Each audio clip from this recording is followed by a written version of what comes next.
درود دوستان گرامی، این مدل کراب ساحلی که در این قسمت برش میخوره و حالت آف شولدر داره و میتونیم در این قسمت گردن و سرشانه که حالت آف شولدر داره اونو چین بدیم یا کشدوزی بکنیم. کمر این کراب هم کش 2 سانتی دوخته میشه، طوری که بین کمر دامن کراب فاصله‌ای وجود داشته باشه. آستین هم که حالت ساده‌ای داره و روی آرنج باریشی کلوش مانند بهش اضافه شده که زیر بازو بلندتر از روی بازو. اگه این آموزش رو دوست داشتین اونو لایک کنید و کامنت بذارین. برای دریافت آموزش های بیشتر کانال را سابسکرایب و زنگوله را هم انتخاب بکنید تا برای دریافت آموزش های جدید پیغام دریافت کنید. برای برش این کراب ساحلی 1 دوم دور سینه به اضافه 5 تا 7 سانتی متر پارچه رو دولا می‌کنیم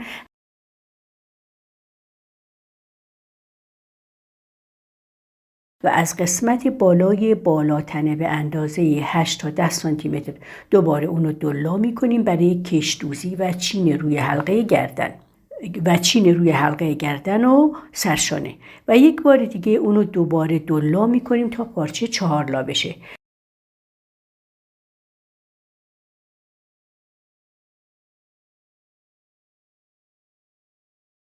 به اندازه قد آستین پارچه رو 4 لا می‌کنیم و در قسمت بالا هم دوباره اونو دولا می‌کنیم برای چین‌های روی سرشانه. این دو قطعه را روی هم منطبق می‌کنیم. به اندازه حلقه آستین قسمت رو قیچی می‌زنیم که 17 تا 18 سانتی متر خوبه، چون سرشانه آفه و مدل این کراب آف شولدره. 5 سانت هم عمق این برش باشه کافیه.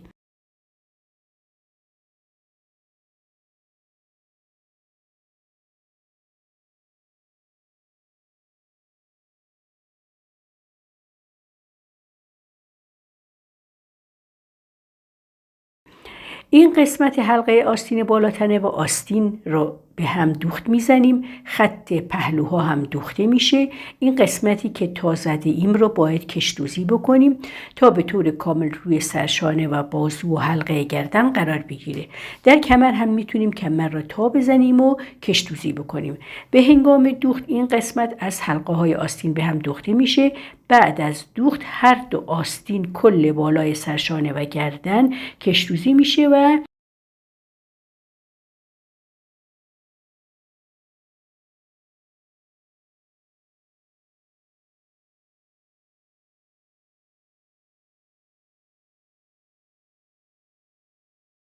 این شد دوخت حلقه آستین.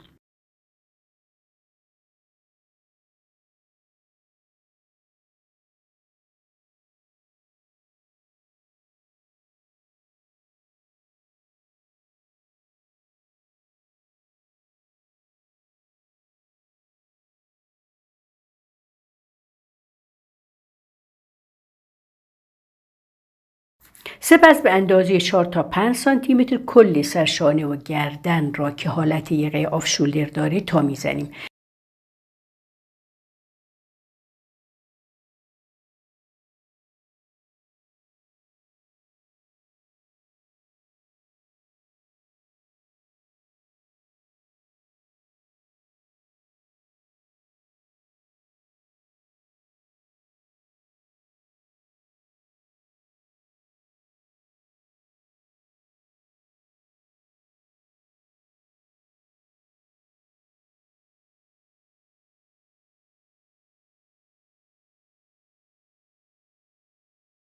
به اندازه 1 سانت این دوخت را باز میذاریم که بتونیم کش 1 سانتی از اون رد بکنیم.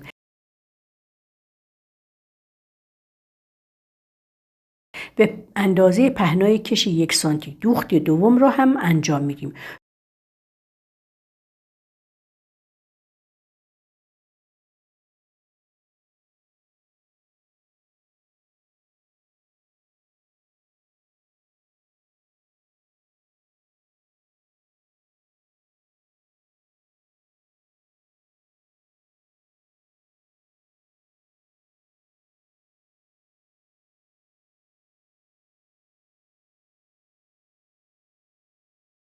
دوباره 1 سانت را بدون دوخت میذاریم و خط دوخت سوم را هم به اندازه 1 سانت بالاتر از خط دوخت دوم انجام میدیم.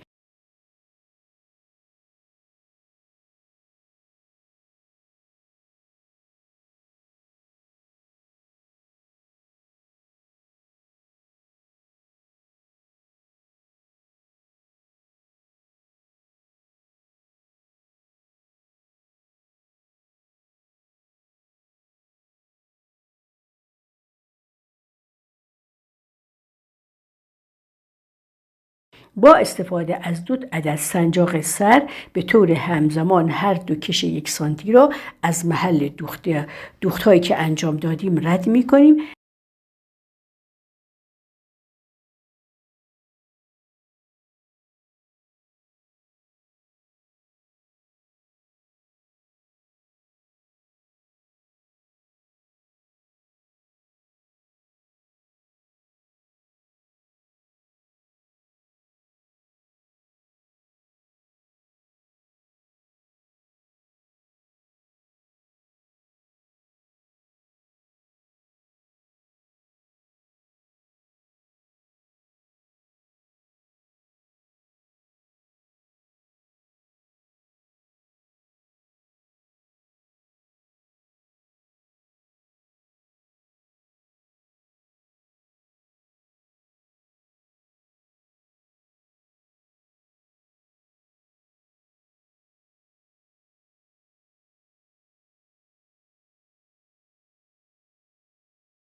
و در انتها طرفین کش‌ها را به هم می‌دوزیم.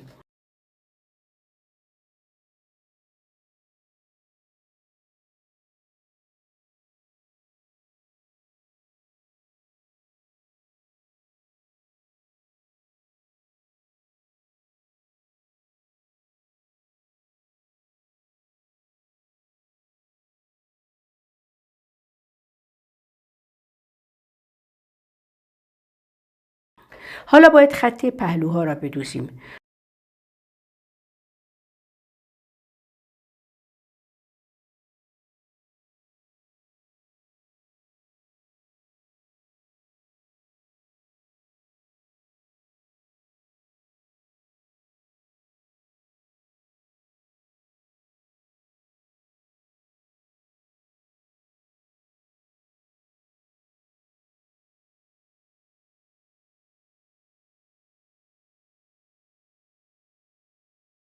دوخت کش کمر را هم میتونیم به این شکل انجام دهیم. ابتدای طرف کش 2 سانتی را به این شکلی که میبینید دوخت میزنیم.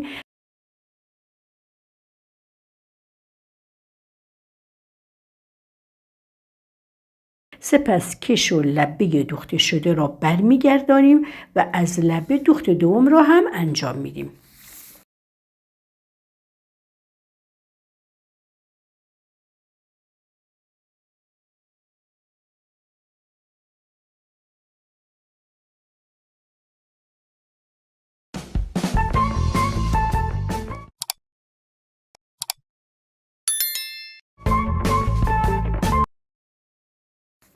برای آستین هم به اندازه دور بازو قطعه‌ای را به شکل نیم کلوش طوری بریش میزنیم که زیر بازو بلندتر از روی بازو باشه.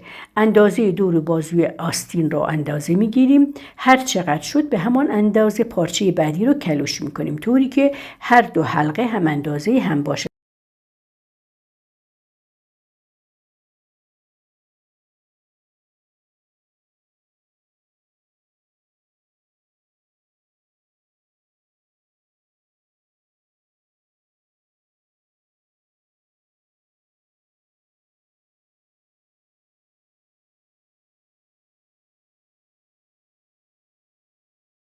به این شکل آنها را به هم دوخت میزنیم